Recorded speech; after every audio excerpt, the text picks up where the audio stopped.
નમસ્કાર સર્વે વિદ્યાર્થી મિત્રો. સ્વાગત કરું છું આપ સૌનું. હું છું શિવમ મહેતા. ફરીવાર ઓનલાઈન સેશનની અંદર આપણે મળીએ છીએ. આ ઓનલાઈન સેશનમાં આપણે ધોરણ 10નું પહેલું ચેપ્ટર, ઇતિહાસનું પહેલું ચેપ્ટર, જેનું નામ છે ભારતનો વારસો, એના વિશે આજે આપણે માહિતી મેળવશું. ટોપથી લઈને બોટમ સુધી આ ચેપ્ટરની બધી માહિતી, સાથે સાથે ઇમ્પોર્ટન્ટ નોટ્સ, ટૂંકમાં આખા ચેપ્ટરનું સંપૂર્ણ રિવિઝન અને ચેપ્ટરની બધી માહિતી તમને આ પ્રકરણમાં મળશે, આ સેશનની અંદર મળશે. આ પ્રકરણ પ્રથમ પરીક્ષાની અંદર તમને 5 માર્કમાં પૂછાય. આખા ચેપ્ટરનો વેઇટેજ છે 5 માર્કનો, જનરલ ઓપ્શન સાથે.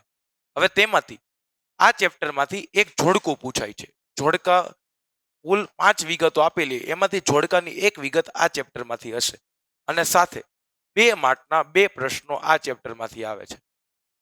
તો 4 માર્ક આના થયા. 4 વત્તા જોડકાનો 1 માર્ક, કુલ 5 માર્કનું આ ચેપ્ટર છે, જેનું નામ છે ભારતનો વારસો. સાવ સરળ ચેપ્ટર છે. સાથે આ જ વિગતો આપણે ચેપ્ટર નંબર 3, 2 એ બધામાં કામમાં આવશે.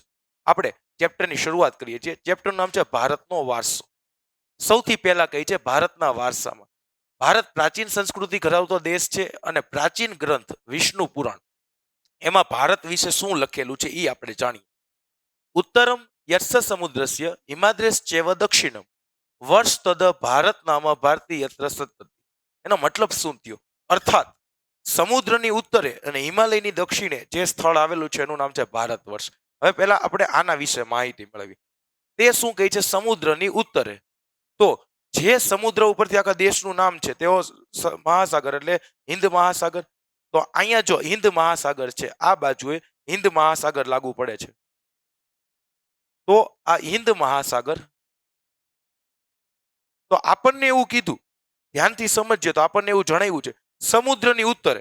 સમુદ્ર દક્ષિણ બાજુ છે તો એની ઉત્તર બાજુ ઉપરની થાય. સમુદ્ર દક્ષિણ બાજુ છે, સમુદ્રથી ઉત્તર બાજુ કીધું એટલે ઉપરની બાજુ કીધું. સમુદ્રથી ઉત્તર એટલે આખો ભાગ આવી ગયો. અને હિમાલય, હિમાલય ઉત્તરમાં છે, ઉત્તરની અંદર હિમાલય આવેલો છે. તો સમુદ્રથી ઉત્તર બાજુ અને હિમાલયની દક્ષિણ બાજુ, દક્ષિણ બાજુ નીચેની બાજુ થશે. સમુદ્રની ઉત્તર બાજુએ, હિમાલયની દક્ષિણ બાજુએ જે સ્થળ આવેલું છે એ સ્થળનું નામ છે ભારત વર્ષ. અને ભારતના બધા સંતાનો ભારતીય કહેવાય છે એવું ચોપડીમાં આપેલું છે. અહીંયા એવું જણાવ્યું છે સમુદ્રની ઉત્તરે, હિમાલયની દક્ષિણે જે સ્થળ આવેલું છે એનું નામ ભારત વર્ષ છે. આપણે અહીંયા શુભ કાર્યોમાં સંકલ્પોની અંદર ભારત વર્ષ શબ્દનો ઉલ્લેખ થાય છે. ભરતખંડ, જંબુદ્વીપ, આર્યવ્રત જેવા શબ્દોનો ઉપયોગ થાય છે. આ ભારતના અલગ અલગ નામ છે. આપણે ત્યાં શુભ પ્રસંગ હોય ત્યારે 4 નામ બોલવામાં આવતા હોય છે: જંબુદ્વીપ, ભરતખંડ, ભારતવર્ષ અને આર્યાવત. આ 4 નામ છે, એનો ઉલ્લેખ થતો હોય છે. તો આ વારસાની શરૂઆત કરી. વિષ્ણુ પુરાણ નામના ગ્રંથમાં કીધું હતું સમુદ્રની ઉત્તરે અને હિમાલયની દક્ષિણે જે સ્થળ આવેલું છે એનું નામ છે ભારતદંડ અને ભારત વર્ષ. અને શુભ કાર્યની અંદર છે ભરતખંડ, ભરતવર્ષ, જંબુદ્વીપ, આર્યવર્ત જેવા શબ્દોનો ઉલ્લેખ થાય છે. આગળ કહે છે ભારતનું સ્થાન અને વિસ્તાર વિશે માહિતી. પણ ધોરણ 9માં 13મા ચેપ્ટરમાં આના વિશે વિગતવાર માહિતી આપી છે, પણ શોર્ટ માહિતી આપી છે આપણે જોઈ લઈએ. જો ભારતને વિસ્તારની દ્રષ્ટિએ કહેવામાં આવે તો ભારતનું સ્થાન 7મું આવશે. ભારત કરતા બીજા 6 મોટા દેશો વિસ્તારની દ્રષ્ટિએ છે મોટા, પણ ભારતનું વિસ્તારની દ્રષ્ટિએ સ્થાન પૂછે તો 7મું આવશે. વિસ્તારની દ્રષ્ટિએ 7મા ક્રમે. જ્યારે જનસંખ્યાની દ્રષ્ટિએ એટલે વસ્તીની રીતે પૂછે તો ભારતનું સ્થાન બીજા ક્રમે આવશે. આ વિગત આપણે યાદ રાખવાની. જનસંખ્યાની દ્રષ્ટિએ પૂછે તો બીજું સ્થાન, વિસ્તારની દ્રષ્ટિએ પૂછે તો 7મું સ્થાન આવશે. આગળ કહે છે પ્રાચીન સમયનું ભારત ઘણું બધું વિશાળ હતું અને આપણા દેશની સમૃદ્ધિથી આકર્ષાઈને જ તે ઘણા બધા વિદેશી પ્રજાઓ છે એ ભારતમાં વેપાર કરવા માટે આવ્યા. કોઈ રાજ કરવા માટે નહોતા આવ્યા, બધા વેપાર કરવા માટે જ આવ્યા હતા. ભારતની આંતરિક ખટપટો નબળાઈઓનો લાભ લઈને એ લોકો પછી રાજ કરવા. ખરેખર આ લોકો ભારતની સમૃદ્ધિથી આકર્ષાઈને જ તે ભારતમાં આવેલા હતા. આગળ કહે છે અને અહીંયા પછી સ્થાયી થઈ ગયા અને ભારતીય સંસ્કૃતિના મહાનંદમાં ભળી ગયા. મહાનંદ એટલે મોટા વિશાળ ખંડ છે, એની અંદર આ લોકો ભળી ગયા. કારણ કે ભારતીય સંસ્કૃતિ અમે સમન્વયકારી તીર્થ છે. આપણે ભારત માતા શબ્દ કહીએ છીએ ને તો ભારત માં છે અને માતા માટે દરેક બાળક છે એ સમાન હોય છે. આપણે દરેક અતિથિ મહેમાનોને હંમેશા સ્વીકાર્યા છે. આ ભલે એને આપણને છે ગેરલાભ પહોંચાડવાની પૂરો પ્રયત્ન કર્યો, તેમ છતાં માં કોઈથી કોઈ બાળકને તરછેડે નહીં, એમ ભારત દેશે કોઈ દિવસ કોઈ પણ આવેલી પ્રજાઓને તરછોડ્યા નથી. એટલે ભારતીય સંસ્કૃતિની અંદર આવેલી વિદેશી પ્રજાઓના બધા લક્ષણો અને સંસ્કૃતિઓ ભળી ગઈ. મહાનંદમાં તેઓ ભળી ગયા. આ આદાન પ્રદાન. હવે આપણે જેવું સમજીએ, જો બહારની સંસ્કૃતિ છે એના અમુક વિશિષ્ટ તત્વો હોય, એના રીતિ રિવાજો એ આપણે અપનાવીએ, આપણા રીતિ રિવાજો તે લોકો અપનાવે. તો આ જે આદાન પ્રદાન થાય છે, એક્સચેન્જ થાય છે, તેનાથી જ તે આપણા વારસાનું હસ્તાંતરણ થાય છે. અમુક વસ્તુઓ આપણે તે લોકો પાસેથી શીખીએ, આપણી વસ્તુઓ તે બીજા શીખે. તો આદાન પ્રદાન થયું, તેથી તે એક વારસો બીજી પેઢીમાં પહોંચે છે. આગળ કહે છે ભારતીય સંસ્કૃતિ એક વૈવિધ્યસભર વારસો. વૈવિધ્યસભર વારસો શું કરવા છે, પહેલા એના વિશે માહિતી મેળવી. વૈવિધ્યસભર વારસામાં કહે છે ભારતીય સંસ્કૃતિ પહેલાથી તે શાંતિપ્રિય છે અને વેપારી છે. હવે આપણે વેપારી પ્રજા હોય ને એટલે એને શાંતિ ગમતી હોય, શાંતિપ્રિય પ્રજા હોય, એને જે વેપારમાં ધંધામાં ખટપટ ન જોઈએ. એટલે ભારતીય પ્રજા છે પહેલાથી ભારતીય સંસ્કૃતિ શાંતિપ્રિય અને વેપારી છે. અને ભારતીય સંસ્કૃતિમાંથી સત, ચિત્ત અને આનંદનો અનુભવ થાય છે. સચ્ચિદાનંદ સ્વામી ચંદ્રમૌલેશ્વર મહાદેવ એનું નામ છે. એટલે ભારતીય સંસ્કૃતિમાંથી સત, સત્ય, ચિત્ત, મન અને આનંદનો છે અનુભવ થાય છે. સત, ચિત્ત, આનંદ આ કઈ સંસ્કૃતિમાંથી પ્રાપ્ત થાય છે? તો આ ભારતીય સંસ્કૃતિમાંથી પ્રાપ્ત થાય છે. ભારતે અપનાવેલા બે મૂલ્ય, આ પરીક્ષામાં પ્રશ્ન પૂછાય છે, બે મૂલ્ય અહિંસા અને શાંતિ. એ મૂલ્યની વિશ્વભરમાં પ્રશંસા થાય છે અને અપનાવવામાં આવે છે. તો ખાસ એટલું યાદ રાખવાનું, ભારતીય સંસ્કૃતિ શાંતિપ્રિય છે, વેપારી છે.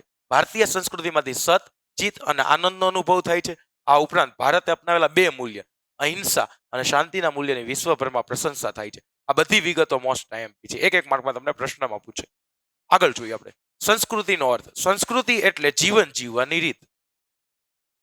અમે હમણાં જ કીધું, જેમ સમય બદલાતો જાય એમ માનવ ટેવો બદલાતી જાય, રહેણીકરણી બદલાતા જાય, વિચાર બદલાતા જાય, જે આપણા જીવનને ઉચ્ચતમ ધ્યેય સુધી લઈ જાય, એ બધા આદર્શોનો સરવાળો, એને પણ આપણે સંસ્કૃતિ કહી શકીએ છીએ.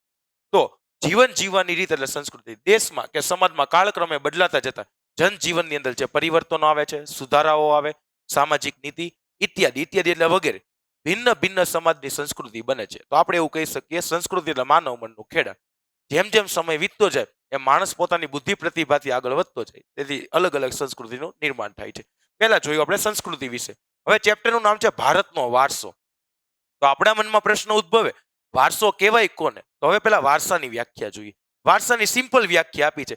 વારસો એટલે આપણને આપણા પૂર્વજો તરફથી મળેલી અમૂલ્ય ભેટ. આપણને આપણા પૂર્વજો તરફથી મળેલી અમૂલ્ય ભેટ, એને આપણે વારસો કહીએ છીએ. આપણે ભારતની પ્રતિજ્ઞામાં પણ કહીએ છીએ, પ્રતિજ્ઞા પત્રમાં, હું મારા દેશને ચાહું છું એના સમૃદ્ધ અને વૈવિધ્યપૂર્ણ વારસાનો મને ગર્વ છે. આપણે આ વિધાનો બોલતા હોઈએ છીએ.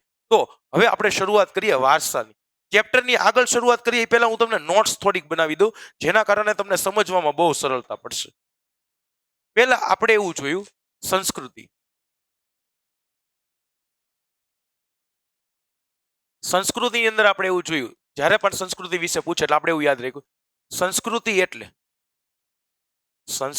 એટલે જીવન જીવવાની રીત. સંસ્કૃતિ એટલે જીવન જીવવાની રીત. બીજા નંબરે મેં તમને કીધું હતું માનવ મનનું ખેડા, રહેણીકરણી, વિચાર સંરચન, માનવ આદર્શોને ઉચ્ચતમ ધ્યેય સુધી લઈ જાય, એ બધા આદર્શોનો સરવાળો, એને આપણે સંસ્કૃતિ કહીએ છીએ. તો સંસ્કૃતિ એટલે જીવન જીવવાની રીત. અને સેકન્ડ નંબર આપણે જોયું તો વારસો. તો વારસાની વ્યાખ્યા હતી, વારસો એટલે આપણને આપણા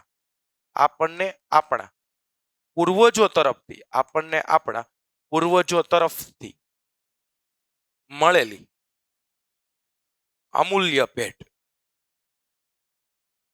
જેને આપણે વારસો કહીએ છીએ. તો વારસો છે એના પ્રકાર પડે. વારસાના મુખ્ય બે પ્રકાર પડશે. કયા બે પ્રકાર છે એના વિશે માહિતી મેળવીએ. પહેલા આપણે એ જોયું સંસ્કૃતિ એટલે જીવન જીવવાની રીત, વારસો એટલે આપણને આપણા પૂર્વજો તરફથી મળેલી અમૂલ્ય ભેટ. હવે અહીંયા આપણે વારસા વિશે માહિતી મળી. વારસો, જેને આપણે અંગ્રેજીમાં હેરિટેજ કહીએ છીએ. વારસાના મુખ્ય બે પ્રકારો પડે છે.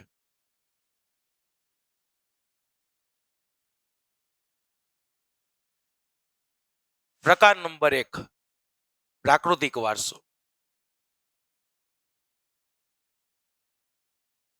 અને બીજા નંબરનો વારસો છે એનું નામ છે સાંસ્કૃતિક વારસો.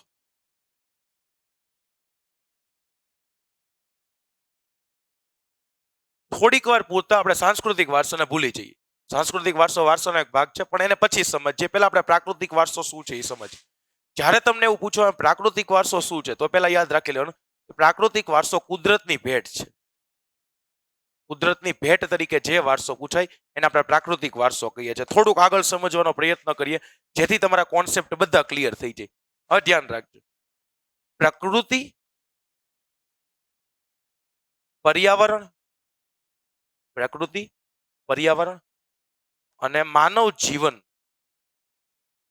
જીવનના નિકટતમ સંબંધોનું પરિણામ. માનવ જીવનના નિકટતમ સંબંધોનું પરિણામ એટલે પ્રાકૃતિક વારસો. પ્રકૃતિ, પર્યાવરણ અને માનવ જીવન આ ત્રણેય વસ્તુ જોડાયેલી છે. પ્રકૃતિથી પર્યાવરણ બને છે અને પર્યાવરણથી માનવ જીવન અસ્તિત્વમાં છે. તો પ પા માં યાદ રાખવાનું. ટેકનિક કહું છું. પ્ર પા માં. પ્રકૃતિ, પર્યાવરણ, માનવ જીવન વચ્ચે નિકટતમ સંબંધો છે એનું પરિણામ જો કોઈ હોય તેને આપણે પ્રાકૃતિક વારસો કહીએ છીએ. પ્રાકૃતિક વારસાના બીજા 4 ભાગો પડશે. પ્રાકૃતિક વારસો છે એના 4 ભાગો પડે છે. પ્રાકૃતિક વારસાના 4 ભાગો કયા? તો સૌથી પહેલા ભૂમિ દ્રશ્ય, નદીઓ, વનસ્પતિ જીવન, વન્ય જીવન. હવે તે શું છે એના વિશે જોઈએ. પહેલા નંબરે કઈ છે? ભૂમિ દ્રશ્ય. બીજા નંબરે આવ્યું નદીઓ. ત્રીજા નંબરે કઈ છે વનસ્પતિ જીવન. અને ચોથા નંબરે કઈ છે વન્ય જીવન. આ મેન નોટ્સ બની. વારસાના 2 પ્રકારો, પ્રાકૃતિક વારસો, સાંસ્કૃતિક વારસો. પ્રાકૃતિક વારસો કુદરતની ભેટ છે. પ્રકૃતિ, પર્યાવરણ, માનવ જીવન વચ્ચે નિકટતમ સંબંધોનું પરિણામ. એટલે આપણે પ્રાકૃતિક વારસો કીધો 4 બાબતોનો સમાવેશ છે. ભૂમિ દ્રશ્ય, નદીઓ, વનસ્પતિ જીવન, વન્ય જીવન. આ 4 બાબતોનો સમાવેશ થયો. હજી 4 બાબતો વિશે વિગતવાર વાત કરીએ. પહેલા આપણે હવે સાંસ્કૃતિક વારસો શું છે એના વિશે સમજી લઈએ. જ્યારે પણ તમને પરીક્ષામાં એવું પૂછે સાંસ્કૃતિક વારસો એટલે શું, ત્યારે આપણે એવું લખી નાખવાનું. તમે જ સમજો. થોડુંક આપણે સામાન્ય બુદ્ધિથી વિચારીએ તો પણ ખ્યાલ આવી જાય.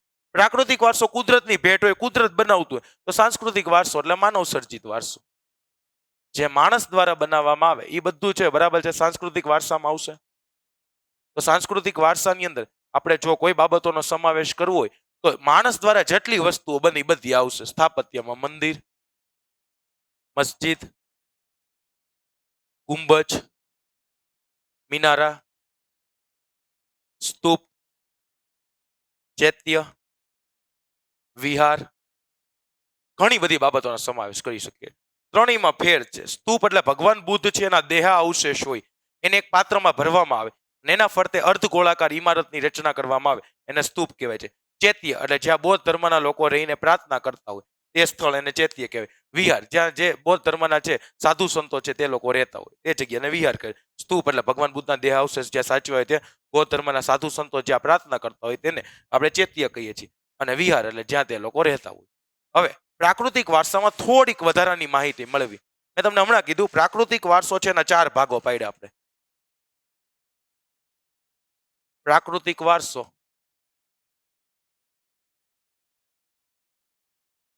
એના આપણે 4 ભાગો પાડ્યા. પહેલા નંબરે કીધું હતું ભૂમિ દ્રશ્ય.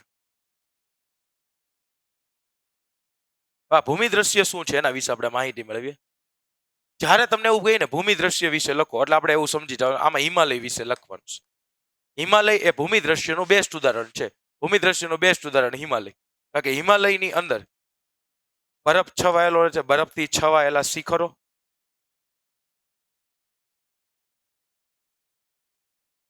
અને બારેમાસ ભરપૂર પાણી આપતી નદીઓ છે. આ ઉપરાંત ત્યાં બદ્રીનાથ, કેદારનાથ અને અમરનાથ, બદ્રીનાથ, કેદારનાથ અને અમરનાથ આ 3 યાત્રાધામ ત્યાં આવેલા છે.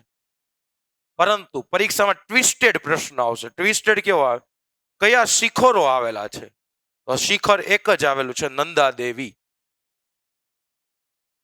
ખાસ યાદ રાખવું. જો તમને પરીક્ષામાં પ્રશ્ન પૂછાય હિમાલયની અંદર કયા શિખર આવેલું છે તો નંદા દેવી એક જ શિખર આવે. યાત્રાધામ પૂછે તો બદ્રીનાથ, કેદારનાથ, અમરનાથ આવશે. તો પહેલા નંબરનું આપણે જોયું ભૂમિ દ્રશ્ય. હજી આગળ સેકન્ડ નંબરે જોવા જઈએ તો એને કહેવાય નદીઓ.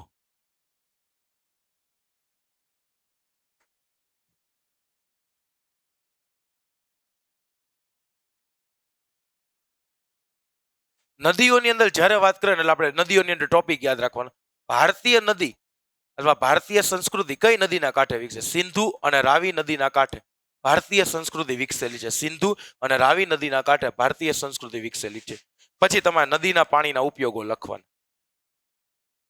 નદીના પાણીના ઉપયોગો: ઘરેલું, સિંચાઈ, ઉદ્યોગ વગેરે. આ બધા નદીના પાણીના ઉપયોગ આવી ગયા. નદીના કિનારે દ્રશ્ય: ઉષા અને સંધ્યાના દ્રશ્ય મનમોહક હોય છે. અને આપણે નદીઓને લોકમાતાનું બિરુદ આપ્યું છે. તો આ વિગતો યાદ રાખવાની. નદીઓને શેનું બિરુદ આપવામાં આવ્યું છે? નદીઓને લોકમાતાનું બિરુદ આપવામાં આવ્યું છે. ત્યારબાદ ત્રીજા નંબરનો ટોપિક આપણે જોઈએ. ત્રીજા નંબર આવે છે વનસ્પતિ જીવન. વનસ્પતિ જીવનની અંદર શું કહે છે? વનસ્પતિ જીવનમાં જ્યારે પણ કે ત્યારે આપણું યાદ રાખવાનું, આપણે ભારતમાં વડ, પીપળો અને તુલસીની પૂજા થાય છે. એમાં ખાસ વડ સાવિત્રી વ્રતમાં વડ સાવિત્રી વ્રત છે એમાં વડની પૂજા થાય. પછી બધા ફૂલો વિશે લખી નાખવાનું: જાસૂદ, ગુલાબ, નિશિગંધા વગેરે માનવ જીવનને સુવાસિત અને નિરામય બનાવ્યું છે. તો આ વિગતો વનસ્પતિ જીવનની અંદર આવી. અને છેલ્લા નંબરનો મુદ્દો,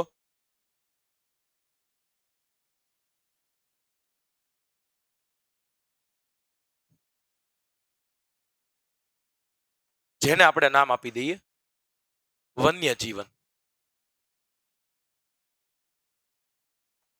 તો વન્ય જીવની અંદર આપણે પહેલા નંબર હેડિંગ આપશું દેવ અને દેવીઓના વાહન. દેવ અને દેવીઓના વાહનમાં એને આપણે સ્થાન આપવામાં આવ્યું છે, જેમ કે વાઘ, મગર, મોર વગેરે. એશિયાઈ સિંહો, એશિયાઈ સિંહ એ માત્ર ને માત્ર ગુજરાતમાં અને ગીરના જંગલમાં જોવા મળે છે. ગુજરાત પ્લસ ગીરના જંગલમાં જોવા મળે. અને આપણી રાષ્ટ્ર મુદ્રામાં, જે ભારતની રાષ્ટ્ર મુદ્રા છે એની અંદર 4 સિંહો, 4 સિંહ, ઘોડો,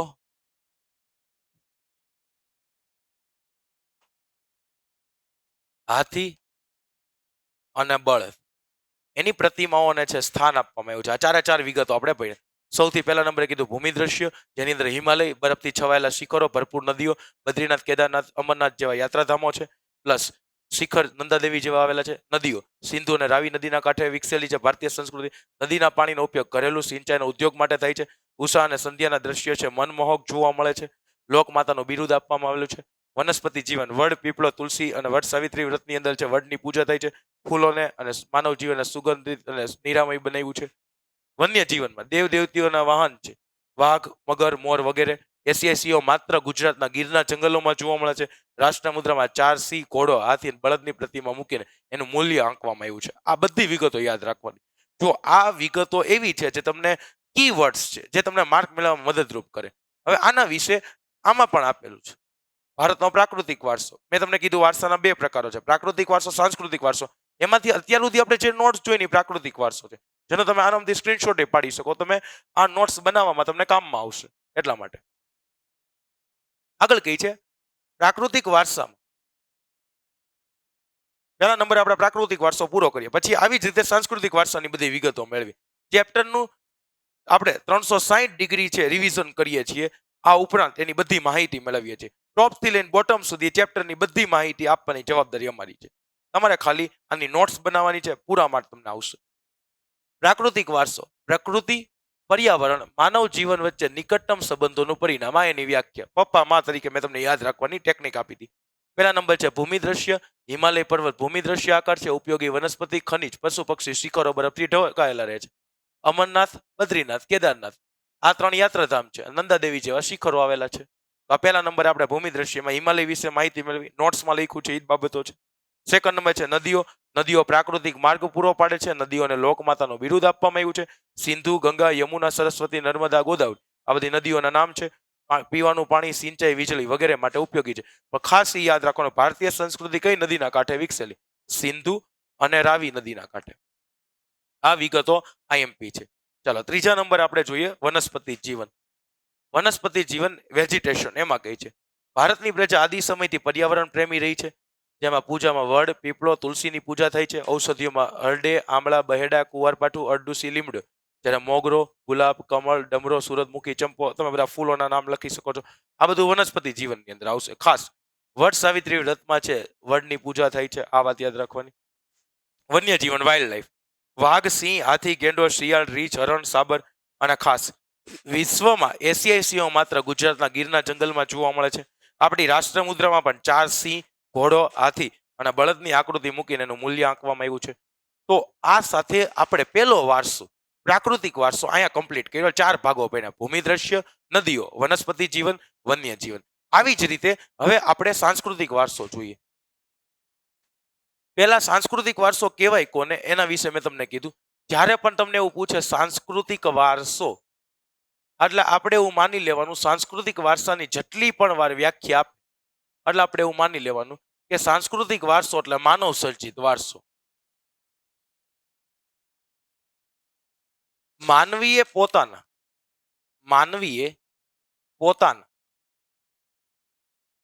બુદ્ધિ કૌશલ્યથી જે કંઈ મેળવ્યું અથવા સર્જન કર્યું તેને સાંસ્કૃતિક વારસો કહેવાય છે. જેને સાંસ્કૃતિક વારસો કહેવાય છે. આની સિમ્પલ ડેફિનેશન થઈ. આની અંદર મંદિર, મસ્જિદ છે, મિનારાઓ છે, ગુંબજ છે, ચૈત્ય, સ્તૂપ, વિહાર, હમણાં જ મેં તમને કીધું એ બધી વિગતોનો સમાવેશ થઈ. હવે પહેલા આના વિશે જોઈએ. હવે જો શોર્ટકટ ટ્રીક વગર છે ને આખું ચેપ્ટર અધૂરું છે. એના માટે શિવમ સર બે શોર્ટકટ ટેકનિક લઈને આવે છે. આપણે પ્રાકૃતિક વારસો જોયો તો પ્રાકૃતિક વારસાની શોર્ટકટ ટેકનિક પણ ભણી લઈએ ને. તો અહીંયા શોર્ટકટ ટેકનિક ઈ છે. આ યાદ રાખવાનું, ભૂ ન વ ભૂ ઉપરથી ભૂમિ દ્રશ્ય, હિમાલય પર્વત. સીધી બાત, નો બકવાસ, સિમ્પલ સચોટ ટેકનિક. ભૂમિ દ્રશ્ય, હિમાલય પર્વત. એવી રીતે વનસ્પતિ જીવન હતું વડ, પીપળો, તુલસી એની પૂજા થાય છે આપણે જાણીએ. નદીઓ લોકમાતાનો બિરુદ આપવામાં આવ્યો છે. ગંગા, યમુના નદી વિશે. વ ઉપરથી વનસ્પતિ જીવન, ગીરના સિંહો અને મોર વિશે માહિતી આપી છે. હવે આપણને અહીંયા ગુજરાતના સાંસ્કૃતિક વારસાના સ્થળો આપ્યા છે. પીપીટી શોર્ટમાં બનાવી છે પણ આની અંદરની એકેય વિગત કપાતી નથી, બધી આવી જશે. જો સૌથી પહેલા પૌરાણિક અને ધાર્મિક સ્થળોમાં સોમનાથ મંદિર, 12 જ્યોતિર્લિંગ, દ્વારકાધીશ મંદિર, અંબાજી, બહુચરાજી, મહાકાલી માતાનું મંદિર, પાવાગઢ, મીરાદાતાર, પાલીતાણા, ડાકોર, શામળાજી. આ બધી શોર્ટમાં વિગત આપી છે. આ નોટ્સ કેમ બનાવશું એ પણ હમણાં તમને શીખવાડું. પ્રવાસન લક્ષી સ્થળ પોળો, વિજયનગર, પતંગ ઉત્સવ, કાંકરિયા કાર્નિવલ, તાનારીની મહોત્સવ, ઉત્તરાધ નૃત્ય મહોત્સવ, મોઢેરા. જૈન અને બૌદ્ધ ધર્મના પ્રવાસન સ્થળો વડનગર, તારંગા, ખંભાલીડા, જુનાગઢ, શામળાજી, કોટેશ્વર, તળાજા, ઢાક, ઝઘડિયા અને બૌદ્ધ અને જૈન ધર્મની ગુફાઓ. હવે આટલી બધી વિગતો યાદ રાખવી તો એના માટે મેં એક ટેકનિક બનાવી છે. આ બધી વિગતોને મેં અહીંયા નામ આપી દીધા છે. નામ ઉપરથી હું તમને વિગતોની નોટ્સ શીખવાડું. પહેલા આપણે નોટ્સ શીખી લઈએ. આપણને સાંસ્કૃતિક વારસાના પુરાવા મળ્યા ક્યાંથી, સાંસ્કૃતિક વારસાના પુરાવા પ્રાપ્ત ક્યાંથી થયા, તો આ પ્રાપ્ત કરવાની ટેકનિક પહેલા આપી છે. એ પહેલા ટેકનિક વિશે જોઈ લેજો. આપણે પહેલા અહીંયા મેં જો ભાગ પાડી દીધા જેથી યાદ રાખવું હવે વહેલું રહે. સિંધુ ખીણની સંસ્કૃતિમાં સૌથી પહેલા અવશેષમાં આપણને દેવ અને દેવીઓની પ્રતિમા મળી. ત્યાંથી પહેલા અવશેષો પ્રાપ્ત થયા. બીજા નંબરે માનવ શિલ્પ, પશુઓ અને રમકડાઓ એ પ્રાપ્ત થયા. ખાસ દાઢીવાળા પુરુષનું શિલ્પ પ્રાપ્ત થયું હતું અને નર્તકીની મૂર્તિ પ્રાપ્ત થઈ. આ 4 વિગતો સિંધુ ખીણની સંસ્કૃતિમાં. જો યાદ રાખજો સિંધુ ખીણની સંસ્કૃતિના જ અવશેષો છે પણ હવે સમય આવ્યો અને જે સિંધુ ખીણની સંસ્કૃતિમાંથી અવશેષો મળ્યા, જે અવશેષો મૌર્ય યુગના હતા, તો મૌર્ય યુગના કયા અવશેષો મળ્યા? તો ઊંધા કમળની આકૃતિ ઉપર સિંહ અને વૃષભનું શિલ્પ પહેલા નંબરે આપણને પ્રાપ્ત થયું. બીજા નંબરે ભગવાન બુદ્ધ છે એનું પ્રજ્ઞા પારમિતાનું શિલ્પ. પ્રજ્ઞા પારમિતા એટલે ભગવાન બુદ્ધ ધ્યાન અવસ્થામાં બેઠા હોય એવું શિલ્પ પ્રાપ્ત થયું. સારનાથના ધર્મચક્ર પ્રવર્તન વાળી છે મહાત્મા ગૌતમ બુદ્ધની પ્રતિમા. આ 3 વસ્તુઓ છે આપણને ત્યાંથી પ્રાપ્ત થઈ. હવે સિંધુ ખીણની સંસ્કૃતિમાં મૌર્ય યુગ જોયું. હવે કાલખંડમાં જૈન તીર્થકરો છે એની પ્રતિમાઓ મળી અને રાષ્ટ્રકૃત રાજાઓ છે એના સમયમાં આપણને ઈલોરાની ગુફા મળી. આ સીધી નોટ્સ તમારે તૈયાર થઈ ગઈ. આખા ચોપડીના છે મોટા પેરેગ્રાફ યાદ રાખવા કરતા બધી શોર્ટકટ ટેકનિક કામમાં આવે. હવે જે રીતે આપણે આ સ્થળ જોયા હતા, હવે એટલા બધા સ્થળ યાદ કેમ રાખવા? એના માટે તમે આખું કોષ્ટક બનાવી નાખ્યું. ખાલી વિગતો જ યાદ રાખવાની છે. વિગતો હું લખતો જાઉં. જો જેવું દ્વારકા કે દ્વારકામાં 2 વિગતો યાદ રાખો, એ ઘણા ખાલી એટલું લખીને વહી આવે. હાલો દ્વારકામાં તો પહેલા નંબર લખે, હાલો દ્વારકાધીશનું મંદિર. દ્વારકાધીશનું મંદિર માગો 20 આપે 30, એ વાત આપણા દ્વારકાધીશ. પણ દ્વારકાધીશના મંદિર સિવાય પણ દ્વારકામાં એક વસ્તુ છે, ખાસ યાદ રાખજો. જગતગુરુ શંકરાચાર્ય છે. જગતગુરુ શંકરાચાર્ય એની શારદા પીઠ ત્યાં આવેલી છે. જગતગુરુ શંકરાચાર્યની શારદા પીઠ દ્વારકા ખાતે આવેલી છે. આ 2 વિગતો ખાસ યાદ રાખવાની. 12 જ્યોતિર્લિંગ પૈકીનું એક આપણામાં પૂછે. પ્રથમ જ્યોતિર્લિંગ એટલે સોમનાથ દાદા, ચંદ્રમૌલેશ્વર મહાદેવ છે તેનું જ્યોતિર્લિંગ સોમનાથ ખાતે. બનાસકાંઠા, ઉત્તર ગુજરાત. જ્યારે પણ પૂછે ત્યારે યાદ રાખી લેવાનું અંબાજી માતાનું મંદિર.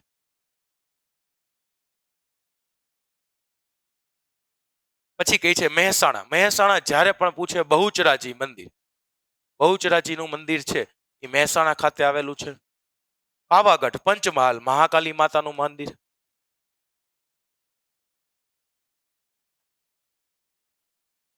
પછી આગળ કહે છે ઉનાવા. જો ઉનાવા અને મહેસાણા પૂય તો મીરા દાતાર.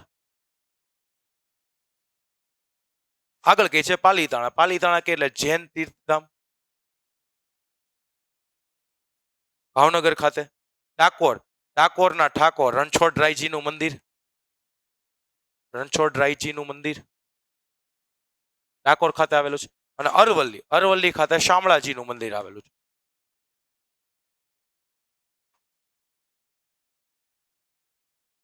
આ બધી વિગતો આમનામ યાદ રહી જાય, ખાલી એક કોષ્ટક પાકું કરો, બધી વિગતો આવી ગઈ. આનો તમે સ્ક્રીનશોટ પાડી શકો છો. ચાલો નેક્સ્ટ વિગતો. હવે આવી રીતે અત્યાર સુધી આપણે જે જોયું ને એ ગુજરાતના મંદિરો હતા, સ્થાપત્ય વિશે હતું, ધાર્મિક મહત્વ ધરાવતા મંદિરો. આગળ નેક્સ્ટ જે જોઈએ છે ને, હવે સાંસ્કૃતિક વારસાના સ્થળો મેં બધા ભાગ પડીને મસ્ત બનાવ્યું છે, જેથી તમને યાદ રાખવામાં ટોટલી સરળતા રહે. હવે અહીંયા એવું કહે છે સાંસ્કૃતિક પૌરાણિક ને પુરાતત્વીય મહત્વ ધરાવતા. લોથલ આવે, લોથલ આવે એટલે આંખ વીચીને ધોળકા ટીક કરવાનું. ધોળાવીરા કહી તો કચ્છ આવે, જો યાદ રાખજો. લોથલ ધોળકા, ધોળાવીરા કચ્છ, રંગપુર લીમડી સુરેન્દ્રનગર. અને જ્યાં શ્રીનાથગઢ અથવા રોજડી પૂછે તો રાજકોટ. રોજડી ઉપરથી રાજકોટ, ર ઉપરથી પણ યાદ રાખી શકાય છે, ઇઝી ટેકનિક છે. તો સાંસ્કૃતિક પૌરાણિક મહત્વ ધરાવતા સ્થળો. એવી રીતે આપણે પ્રવાસન લક્ષી સ્થળો પણ લઈ લઈએ. હમણાં જ કીધું હતું પોળો. પોળો જ્યારે સાંભળો વિજયનગર એટલે આંખ વીચીને લખી નાખવાનું સાબરકાંઠા. સાબરકાંઠા ખાતે આવશે. તાનારીની મહોત્સવ વડનગર. પતંગ ઉત્સવ ને કાંકરિયા કાર્નિવલ ભાળો એટલે અમદાવાદ. ચાલો પછી કઈ છે ઉત્તરાર્ધ નૃત્ય મહોત્સવ મોઢેરા. આ મોસ્ટ આઈએમપી છે, પરીક્ષામાં પૂછાય છે. અને રણોત્સવ, રણોત્સવ કચ્છનો જાણીતો છે. કચ્છના દેખા તો કુછના દેખા. રણોત્સવ કચ્છનો જાણીતો છે. તો આ પ્રવાસન લક્ષી સ્થળો આવી ગયા પ્રવાસ માટેના. હવે જે સ્થળો જોઈએ છે એના મંદિરો, એની મસ્જિદો ની બધું પૂછાય તે સ્થળો જોઈએ. સૌથી પહેલા નંબરે આપ્યું છે વડનગર. વડનગરનો કયો વારસો જાણીતો બાળકો? તો વડનગરનું કીર્તિ તોરણ જાણીતું. વડનગર કીર્તિ તોરણ. મોઢેરા, મોઢેરાનું સૂર્ય મંદિર, જેનું બાંધકામ છે બરાબર સ્થાપત્ય ઈરાની શૈલીમાં થયેલું છે તે. ચાંપાનેર, ચાંપાનેરનો દરવાજો જાણીતો છે. જ્યારે સિદ્ધપુર, સિદ્ધપુરનો રુદ્ર મહાલય જાણીતો છે. વિરમગામ, હુનસર તળાવ વિરમગામ ખાતે આવેલું છે. પાટણ, સહસ્ત્રલિંગ તળાવ. સહસ્ત્રલિંગ તળાવ કહેતો પાટણ, હુનસર તળાવ કહેતો વિરમગામ. વડોદરા, વડોદરાનો રાજમહેલ જાણીતો છે. એવી જ રીતે નવસારી, નવસારીમાં પારસીઓની અગિયારી જાણીતી છે. પારસીઓનું પવિત્ર આપણે મંદિર કેમ હોય, પછી મુસ્લિમ લોકો મસ્જિદ, એવી રીતે તે લોકોનું ધાર્મિક સ્થાન છે ને અગિયારી કહેવાય. પારસીઓની અગિયારી નવસારી ખાતે આવેલી છે. જુનાગઢ, જુનાગઢમાં 2 વસ્તુઓ ખાસ યાદ રાખવાની. સૌથી પહેલા મહાબત ખાનનો મકબરો. મહાબત ખાનનો મકબરો જ્યારે પણ પૂછે તો તે જુનાગઢ ખાતે આવશે. જુનાગઢમાં બીજું અશોકનો શિલાલેખ.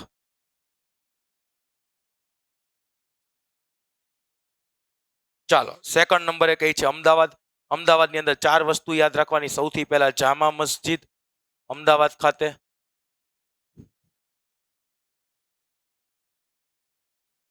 સેકન્ડ નંબરે ઝુલતા મિનારા. ત્રીજા નંબરે હઠીસિંહના દેહરા,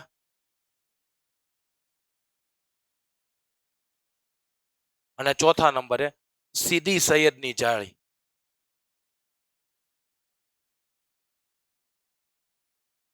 બધી વિગતો આવી ગઈ. સાંસ્કૃતિક વારસાના બધા સ્થળની બધી વિગત પ્રોપર રીતે આવી ગઈ. તમારે ખાલી કોષ્ટક બનાવવાનું છે, નોટ્સ લખવાનો છે, પૂરા માર્ક મેળવવાના છે. આનો સ્ક્રીનશોટ તમે લઈ શકો છો.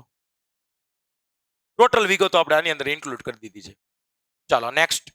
હવે અહીંયા મેળાઓ આપ્યા છે. મેળાઓની શોર્ટકટ ટ્રીક હું તમને આરામથી સમજી દઉં. પહેલા જો અલગ અલગ મેળા છે. મોઢેરાનો મેળો મોઢેરા ખાતે ભરાશે. શ્રાવણ વદ અમાસ. આ કોષ્ટક પાકા કરો તો એનાથી ફાયદો શું થાય એ પણ તમને કહી દઉં. મોઢેરા પછી બહુચરાજી છે ને તો એ પણ મહેસાણા ખાતે જ લાગુ પડે. આમનામ યાદ રહી જાય તમને જો આ ખાલી કોષ્ટકની વિગતો પાકી કરો ને તો. શામળાજીનો મેળો શામળાજી ખાતે, જ્યારે બહુચરાજી ચૈત્ર સુદ પૂનમે ભરાતો, જ્યારે કારતક સુદ 11 થી પૂનમ. ભાદરવી પૂનમનો મેળો અંબાજી ખાતે, ભાદરવા સુદ પૂનમ. આ તો આમનામ ખ્યાલ આવી જાય. ભાદરવી પૂનમ મેળો ભાદરવા સુદ પૂનમથી. આગળ કહે છે ભવનાથનો મેળો ગિરનાર ખાતે ભાઈ મહાવદ 9 થી 12. તરણેતરનો મેળો તરણેતર ભાદરવા સુદ 4 થી 6. ભડિયાદનો મેળો ભડિયાદ રજબ માસની 9, 10, 11. નકળંગનો મેળો કોળિયાક ખાતે ભાદરવા વદ અમાસથી. આગળ કહે છે માધવપુરનો મેળો માધવપુર ખાતે ચૈત્ર સુદ 9 થી 13. વોઠાનો મેળો ધોળકા ખાતે કારતક સુદ પૂનમ. મીરાદાતાર ઉનાવા રજબ માસની 16 થી 22. ડાંગ દરબારનો મેળો આહવા ખાતે ફાગણ સુદ પૂનમ. ગોળ ગઢેડાનો મેળો ગરબાડા ખાતે ભરાય છે હોળીથી છે પછી 5 થી 7મા દિવસે. કાર્તિકી પૂર્ણિમા સોમનાથ કારતક સુદ પૂનમ.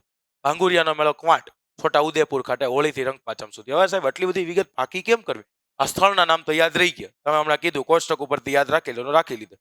સાહેબ આ બધી તિથિઓ સમય કેમ યાદ રાખશું? એના માટેની ટેકનિક છે. એક જ ટેકનિક કરવાની જે અંગ્રેજો અપનાવતા, ડિવાઈડ એન્ડ રૂલ, ભાગલા પાડો ને રાજ કરો. કઈ રીતે? સૌથી પહેલા આપણને 15 મેળા આપ્યા છે અલગ અલગ. 15 મેળાના ભાગલા પાડ્યો. સૌથી પહેલા બધા વધવાળા ગોઠવી દેવે. તો આપણે ગોતી લો વધવાળા કેટલા છે. તો આ એક પહેલું મળ્યું, બીજું મળ્યું, આ ત્રીજું. હવે કઈ છે વધવાળા? નહીં સાહેબ, બધે શુદ્ધ છે. તો વધવાળા 3 મેળા છે. પહેલા લખી નાખો. હજી ટેકનિક જોતીશ, હજી એનથી હેલું કરી દઉં. વધમાં ગોતો તો મહાવદ પહેલા આવે, પછી શ્રાવણ આવે, લ્યો ભાદરવો આવે. શ્રાવણ મહા, પછી ફાગણ ચૈત્ર નથી આપ્યો, મહા શ્રાવણ ભાદરવો. વધ પતી ગયું તો વધ ગોઠવાઈ જાય. એવી રીતે પછી સુદ ગોઠવો. સુદમાં કારતક માક્ષરથી ગોઠવો. કારતક સુદ પૂનમ ગોતાય કે ન ગોતાય? કેટલા છે વધ? જો આ પેલું પૂનમ વાળું મળી ગયું. પછી છે તો આમાં કારતક સુદ પૂનમ મળી ગયું આપણને. પછી આમાં કારતક સુદ પૂનમ મળી ગયું. 3 તો આમનામ મળી ગયા. તો આ 3 વિગતો પછી લખવાની. પછી એવી રીતે છે બરાબર. માગસરનો હોય, પોષનો હોય, ફાગણ ચૈત્ર, એવી રીતે મહિનાઓ ગોઠવતા જવાના. ગુજરાતી મહિના પ્રમાણે ગોઠવવાનું. ટેકનિક કીધી, પહેલા વધવાળા ગોઠવાય, પછી સુદવાળા ગોઠવી દેવાય.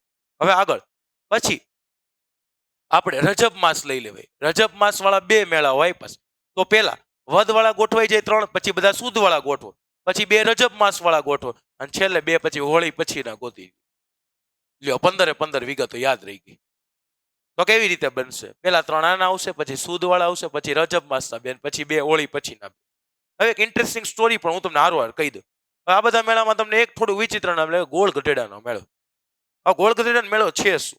આ ખરેખર આ ગરબાડા ખાતે ભરાય છે, દાહોદ પાસે. જ્યાં આદિવાસી યુવક અને યુવતીઓ છે એ જૂની પરંપરાના આધારે હજી સ્વયંવર જેવી પરંપરાઓ અહીંયા ચાલે છે. તે શું કરે કે એક મોટો લાકડાનો દંડો લે છે અને એના ઉપર ગોળ બાંધી દે, એ કાપડમાં ગોળ બાંધી દે છે.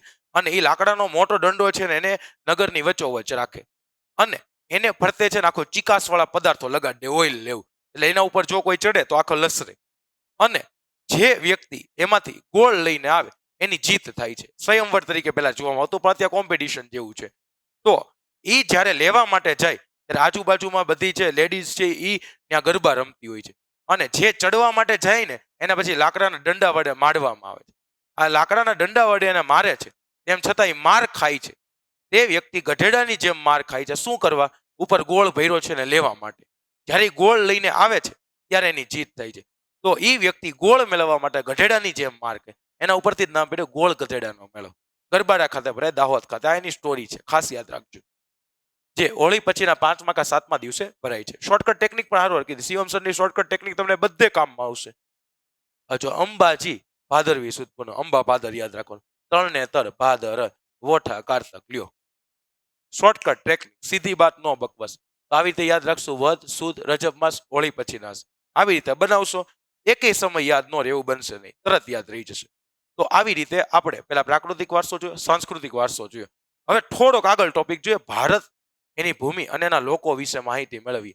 હવે એવું કહેવામાં આવે છે કે ભારતમાં સૌથી પ્રાચીનમાં પ્રાચીન જો કોઈને ગણવામાં આવતા હતા ને તો પેલા દ્રવિડોને ગણતા. બધા એવું માનતા સૌથી કોઈ જૂનામાં જૂના હોય તો એ દ્રવિડ લોકો છે. પરંતુ આ માન્યતા નુવન શાસ્ત્રીઓ એટલે જે જૂના નગરો છે એનું ખોદકામ કરતા હોય, ભાષાઓની જાણકારી મેળવતા હોય, જૂના કેટલા લોકો હતા એની બધી માહિતી મેળવે, સંસ્કૃતિ વિશે માહિતી, એ નુવન શાસ્ત્રીઓ કહેવાય. નુવન શાસ્ત્રીઓ અને ભાષા શાસ્ત્રીઓ એવું કીધું કે દ્રવિડો સૌથી જૂના નથી. પેલા બધા લોકો એવું માનતા હતા કે દ્રવિડો સૌથી જૂના છે, પણ દ્રવિડોની સાથે બીજી 6 પ્રજાઓ વસવાટ કરતી હતી. તો તમને પરીક્ષામાં પૂછે નુવન શાસ્ત્રીઓ અને ભાષા શાસ્ત્રની શોધ પહેલા સૌથી પ્રાચીન પ્રજા કઈ હતી? તો દ્રવિડ હતી.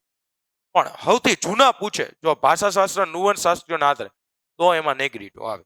હવે એના વિશે માહિતી મેળવી.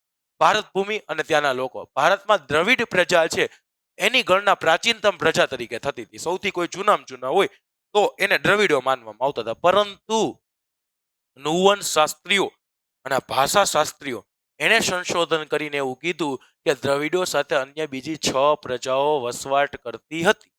આ વાત યાદ રાખવાની. એમાં સૌથી પહેલા એવા નેગ્રીટોનું બીજું નામ છે નિગ્રો અને ત્રીજું નામ છે હપ્સી. તો તમને પરીક્ષામાં પ્રશ્ન પૂછે પ્રાચીન ભારતના સૌથી જૂના નિવાસી કોણ? આંખ વીચીને લખો નેગ્રીટો. કારણ કે નુવન શાસ્ત્રી અને ભાષા શાસ્ત્રીએ કીધેલું છે. ભારતના સૌથી પ્રાચીન નિવાસીઓ આફ્રિકા અને બલુચિસ્તાનના રસ્તે થઈને ભારતમાં આવ્યા હતા. ઓળખ હોય તો વર્ણેશ્યામ, 4 થી 5 ફૂટ ઊંચા, માથે છે વાકડિયા વાળ ધરાવતા, કરલી હેર હતા. એ રીતે તમે યાદ રાખી શકો છો. બીજા નંબરે ઓસ્ટ્રેલોઇડ નિષાદ. યાદ રાખજો, આર્યો ઓસ્ટ્રેલોઇડને નિષાદ કહેતા હતા. ઓસ્ટ્રેલોઇડને નિષાદ પ્રજા કોણ કહેતું? ઓસ્ટ્રેલોઇડને નિષાદ આર્યો કહેતા હતા. અગ્નિ એશિયામાંથી આવેલી પ્રજા હતી. આર્યો તેમને નિષાદ કહેતા. એને ઓળખ હોય તો ઈ પણ રંગેશ્યામ, પણ લાંબુ અને પહોળું માથું, સાથે ટૂંકું કદ હતું, ચપટું નાક. ખાસ કરીને તેઓ માટીના વાસણો બનાવવા, ખેતી કરવી, સૂતરા કાપડનું વણાટકામ કરવું, આ બધા એના છે બરાબર કૌશલ્ય હતા. ખાસ આ બધી વિગતો યાદ રાખવાની. પહેલા નંબરે આપણે નેગ્રીટો જોયું, બીજા નંબરે ઓસ્ટ્રેલોઇડ જોયું. ચલો ત્રીજા નંબરે સૌથી મોસ્ટ એમપી પરીક્ષામાં પૂછાય એવો પ્રશ્ન, દ્રવિડો. દ્રવિડો સીધું નહીં પૂછાય. દ્રવિડોની જગ્યાએ એવો પ્રશ્ન પૂછે જે પ્રજાએ માતા રૂપે પાર્વતી અને પિતા રૂપે પરમાત્મા એટલે ભગવાન શિવ એની પૂજા કરવાની સમજ આપી તે પ્રજાઓ વિશે માહિતી આપો. એટલે દ્રવિડ લોકોની વાત કરે છે. વાત યાદ રાખજો. તો દ્રવિડોને મોહેન્જોદડો અને સિંધુ સંસ્કૃતિના સર્જકો કહેવાય છે અને પાષાણ યુગની સંસ્કૃતિના સીધા વારસદાર હોય તો એ દ્રવિડ લોકો હતા. આગળ કહે છે દ્રવિડોમાં માતૃમૂલક કુટુંબ પ્રથા હતી. માતૃમૂલક કુટુંબ પ્રથા જ્યાં એટલે માતાની પ્રોપર્ટી હોય, બાળકના નામની પાછળ માતાનું નામ લાગતું, એને માતૃમૂલક કુટુંબ પ્રથા કહેવાય. કાતવું, વણવું, રંગવું અને હોડીના તરાપા બનાવવા બધી કલામાં એનું વિશેષ પ્રદાન હતું. તેમને માતા રૂપે દેવી પાર્વતી અને પિતા રૂપે ભગવાન શિવ પરમાત્મા એની પૂજા કરવાની શરૂઆત છે એ દ્રવિડોએ શરૂ કરાવાઈ ગઈ છે. પ્રકૃતિ પૂજા અને પશુ પૂજા પણ દ્રવિડોની ભેટ હોય છે એવું કહેવામાં આવે છે. હવે જેમ જેમ આર્યોનું પ્રભુત્વ વધતું ગયું તેઓ દક્ષિણ ભારત તરફ ખસ્યા અને 4 ભાષા, તમિલ ભાષા તમિલનાડુની ભાષા તમિલ, તેલુગુ ભાષા તમને ગમે ત્યારે પૂછે એટલે યાદ રાખવાનું, આંધ્રપ્રદેશ અને તેલંગાણા આ બંનેની ભાષા એક જ છે તેલુગુ. કન્નડ કર્ણાટક અને મલયાલમ કેરળ. દ્રવિડ કુળની 4 ભાષાઓ છે. પ્રારંભિક તમિલ સાહિત્ય શેનાથી ભરેલું હતું? પ્રારંભિક તમિલ સાહિત્ય ઉર્મિની અભિવ્યક્તિથી ભરેલું હતું, કરુણાથી ભરેલું હતું. આ ખાસ એટલી વિગતો યાદ રાખવી. ચાલો પછી આપણે આગળ જોઈએ અન્ય પ્રજાઓ. એમાં મોંગોલોઇડ કિરાત પ્રજાઓ કઈ છે? તેઓ ઉત્તર પશ્ચિમ ચીન તિબેટ થઈને ભારત આવ્યા હતા. ખાસ કરીને અસમ, સિક્કિમ, ભૂતાનમાં એનો વસવાટ છે. એનો વર્ણ પીળો છે. ને એટલે લોકો એને કિરાત નામથી ઓળખતા. વર્ણ પીળો હોવાથી એને કિરાત નામથી ઓળખતા. ચપટો ચહેરો, ઉપસેલા ગાલ અને ખાસ બદામ આકારની આંખો એની હતી. વર્ણને પીળા રંગના હોવાથી તેઓને જે કિરાત તરીકે ઓળખવામાં આવતા હતા. તો 3 પ્રજાઓ બાર, એમાં નેગ્રીટો જોયું, ઓસ્ટ્રેલોઇડ જોયું અને મોંગોલોઇડ વિશે જોયું. હવે એવી બીજી 3 જોઈ લે એટલે 6 દ્રવિડો સાથે આવી ગઈ. અલ્પાઇન, ડિનારિક અને આર્મેનોઇડ. તેઓ મધ્ય એશિયામાંથી આવ્યા હતા. આ પ્રજાઓ ત્રણેય જાતિઓના એક સમાન ભૌતિક ગુણો હતા જેના કારણે તેઓ મહારાષ્ટ્ર, બંગાળ, ઓડિશા, ગુજરાત એના વધુ પ્રમાણમાં જોવા મળે છે. દ્રવિડો સાથે અન્ય 6 પ્રજાઓ આવી ગઈ. સૌથી પહેલા નેગ્રીટો આવ્યા, બીજા નંબરે ઓસ્ટ્રેલોઇડ આવ્યા, ત્રીજા નંબરે આપણે કિરાત એટલે મોંગોલોઇડ પ્રજા વિશે માહિતી, અલ્પાઇન, ડિનારિક અને આર્મેનોઇડ આ 6 પ્રજાઓ દ્રવિડો સાથે આવી. હવે દ્રવિડોના મૂળ દેવ એટલે માતા રૂપે પાર્વતી અને પિતા રૂપે ભગવાન શિવ, એને જેને સ્વીકાર્યા હતા તે હતા આર્યો. કારણ કે આર્યોના પ્રભુત્વ બાદ તે દ્રવિડો દક્ષિણ ભારત તરફ ખસ્યા હતા. એટલે હવે આર્યો જે દ્રવિડો કરતા હતા પ્રવૃત્તિ, એ બધી છે ને આર્યો કરતા હશે. તો આર્યો પણ પ્રકૃતિ પ્રેમી હશે. આર્યોનું બીજું નામ હતું નોર્ડિક. યાદ રાખજો, આર્યોનું બીજું નામ હતું નોર્ડિક. તો ભારતની આર્ય સભ્યતાના નિર્માતાઓ છે એને આર્ય અથવા નોર્ડિક હતા. તેઓ જે પ્રદેશમાં રહેતા હતા એ પ્રદેશને આર્યાવ્રત નામ આપવામાં આવ્યું. અને ત્યાંથી 7 મોટી નદી વહેતી, 7 મોટી નદી યાદ રાખજો. એટલે એને નામ આપ્યું હતું સપ્ત સિંધુ. હવે કેમ 7 મોટી નદી વહેતી હતી સપ્ત સિંધુ નામ આપ્યું, એનું હું તમને રીઝન કહું. કારણ કે તેઓ ઉત્તરમાં મિથિલા સુધી હતા, મિથિલા, અને દક્ષિણમાં વિંધ્યાચલ સુધી.